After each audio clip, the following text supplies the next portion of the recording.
Hey FineGap viewers, welcome to another tutorial of Introduction to ChatGPT series, and in this video I'm going to teach you the ChatGPT subjectivity. The main motive of this video is to teach you that how ChatGPT cannot give you a personal opinion, because basically this is a large language model which is trained on a large amount of data that its company have provided to it. So it can generate text, but it cannot provide you a personal opinion. For example, you cannot ask this that what religion is true, because there are many religions in this world but only one religion is true, so it cannot provide you opinion about that. Or for example, if two countries are fighting with each other, then you cannot ask this that which country is on the right path and which country is doing wrong. So it cannot answer you on our subjective questions. So let me give you an example. So first of all, we will ask him that how to read a book effectively. So basically, obviously this is not a controversial question, this is just a simple question, and you can see that it is answering us that set a purpose for reading, preview the book, take notes, use active reading techniques, break it down, and these all the steps. So you can see that it have provide me 12 steps to read a book effectively. So for example, let me ask another question, that what is a good book actually. So now you know that maybe if you like motivational books, and there is possibility that there are hundred of thousands of peoples that will dislike these motivational books, and maybe they have opinions that motivation doesn't work. So this is a controversial topic. Let me press enter.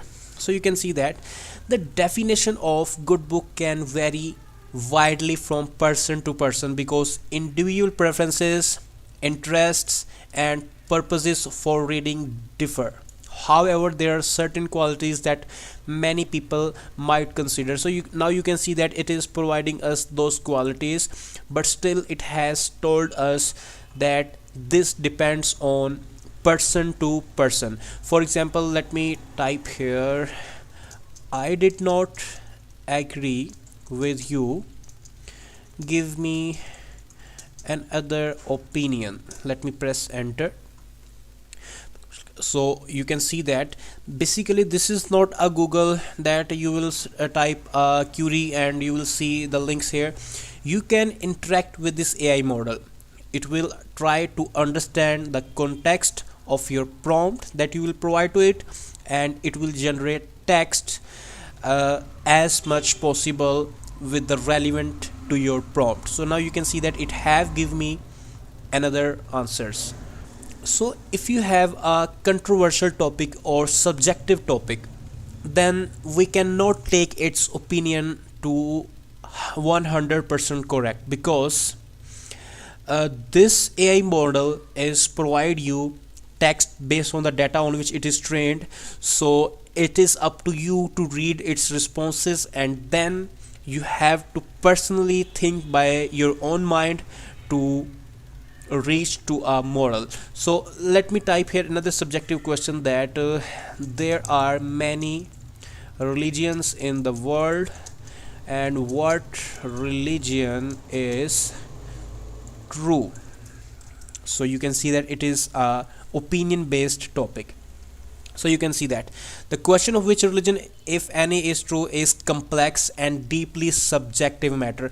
People hold variety of beliefs and spiritual perspective, and religion's faith is often a deeply personal and cultural aspect of identity. Here are some of the key points to consider. Now you can see that it is providing us the key points, and maybe there is possibility that maybe these key points will not be 100% correct. So if you ever need for a personal opinion, you cannot rely on AI model. Basically this is its limitation.